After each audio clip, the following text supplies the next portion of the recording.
A4C all for Christ. నీ వాక్యములు వెల్లడి అగుట తోడనే వెలుగు కలుగును, అవి తెలివిలేని వారికి తెలివి కలిగించును. కీర్తనలు 119, 130. ప్రార్థన. ప్రేమమేడ కృపామేడ పరలోకమందున్న మా తండ్రి, మహిమగల మీ నామమునకు స్తోత్రములు దేవా.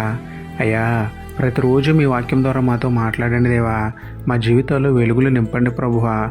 మాకు తెలివిని జ్ఞానమును ఇచ్చి ఈ లోకంలో ఎలా జీవించాలో, పరిశుద్ధంగా ఎలా బ్రతకాలో నేర్పండి నాయన. దేవుని ఎరుగుగా చీకటిలోనే జీవిస్తున్న అన్యులకు సువార్త ప్రకటించే భారం బాధ్యత మా హృదయంలో పుట్టించండి నాయన.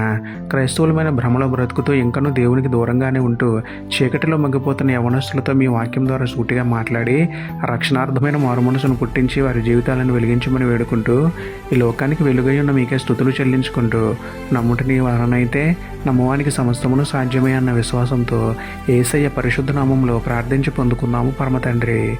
ఆమేన్.